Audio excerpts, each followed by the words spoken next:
Alright, let's set the scene. Imagine having a big brother who's 6'3", absolutely jacked, and makes more money than you'll probably ever see in your lifetime. Meanwhile, you're just trying to survive another day at your desk job, squeezing out what little dignity you have left between awkward Zoom calls. Leave me alone! Akira!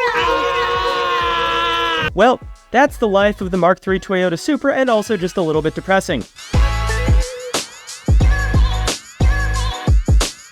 In the world of JDM Legends, the MK3 is like that humble younger sibling who never got the chance to shine, but has way more going for them than anyone realizes. Now, we all know the MK4 Supra. Paul Walker made it famous in The Fast and Furious. It's iconic, it's beloved, and it's forever etched into the Pop Culture Hall of Fame. With its stunning good looks and the monstrous 2JZ engine under the hood, the MK4 Supra stole the show and became the poster child for an entire generation of car enthusiasts, except for me. I think Skylines are cooler. But here's the thing. Today, we're not here to worship at the altar of the MK4. No, no, no, no!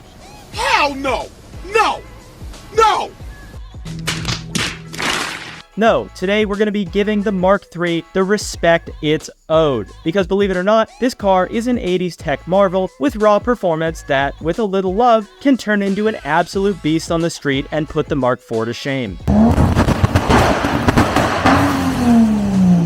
Let's pop the hood and see what the MK3 is packing. Well, right out of the gate, the MK3 came with two engine options that are basically the same thing, but we're still going to talk about it. The naturally aspirated 7MGE, which was fine, but if you wanted the right Supra, you had to go with the 3-liter inline-6 7MGTE, the T meaning turbo. This was the engine that got people talking, or at least those who were paying attention. From the factory, the 7MGTE pushed out 232 horsepower and 254 pound-feet of torque. Now I know what you're thinking, car enthusiast from 2024, 232 horsepower, that's barely enough to outrun a Toyota Sienna, it's less than a Camry. But let's not be so hasty. We're talking about a car that rolled off the assembly line while most of you were in your dad's balls in the 1980s.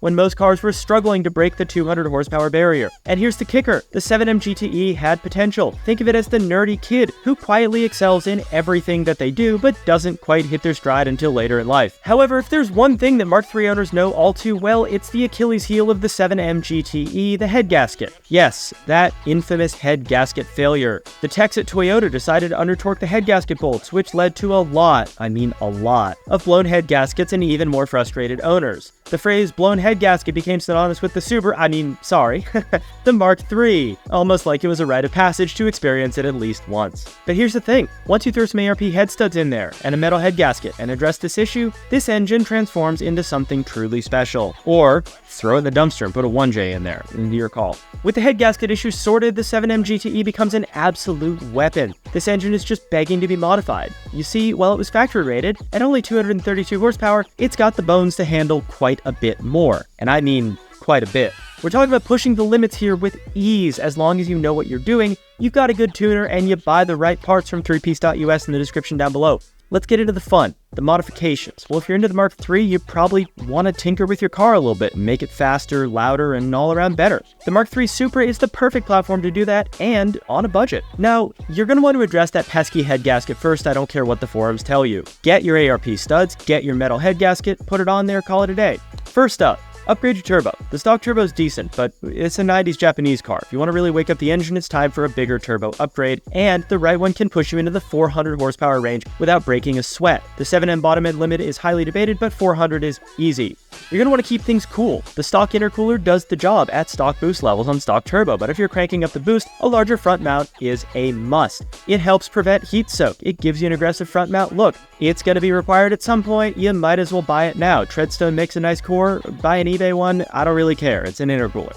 Then, the exhaust, the stock system. It's quiet, it's restrictive, it has catalytic converters, EPA, don't shoot my dog. A full exhaust is going to let that turbo breathe better and give the MK3 the voice it deserves. When you hear that 7MGTE roar, you're going to wonder why you didn't do this sooner. Get a downpipe, make sure you leave the cat on there. Get a full catback exhaust system, call it a day.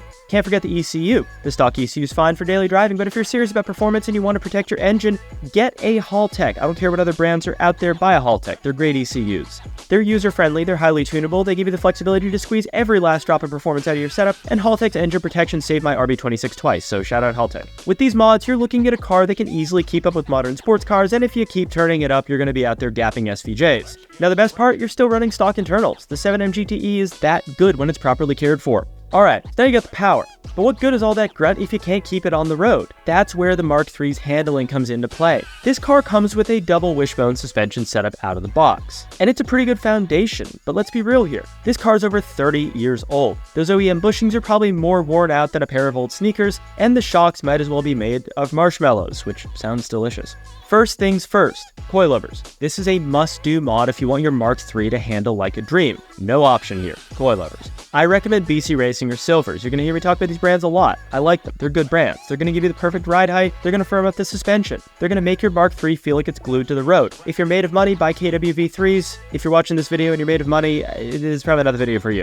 Next up, bushings. The factory rubber bushings are probably cracked, worn, or just plain sad at this point. You're going to want to swap them out for polyurethane bushings, and you'll notice an immediate difference. Bushings suck to install. It's a pain in the ass of a job, but the ride is going to be so much tighter, more responsive, and you'll have a better connection to the road. It's one of those mods that makes you wonder why you didn't do it sooner. And to be frank with you, all old cars need bushings. You have that bushing kit in your garage. I know you're not putting it on, go put it on. Now let's talk wheels and tires. Well, the Mark III is a pretty big boy, so you're going to want to make sure that you go wide with the tires to put all that power down. This may come as a shock to you, but I'm going to recommend RPF 1s. But if you don't want RPF 1s, there's a ton of other wheels, over 1 million on our website, link down below. You can wrap up in Falcon RT615K Pluses, which I like, and they're going to give you the grip to push your Mark III to its limits. Trust me, the first time you take a corner at speed and you feel that car just glued to the road, you're going to be grinning from ear to ear. Now, while we're on the subject of handling, let's not forget about the brakes. The factory brakes are decent, especially the turbo ones, but if you're increasing power and driving the car hard, an upgrade is in order, especially if it's still got OEM components. You don't really need new calipers or a BBK here, just bigger rotors and upgraded pads to ensure you can stop as well as you go. After all, power is nothing without control. Now, we've talked about power, we've talked about handling, we've talked about everything under the hood and under the car and underwear. Todo despeinado porque no me dio tiempo nada ponerme la chancla y el bañador. Voy a la playa, había subido la marea.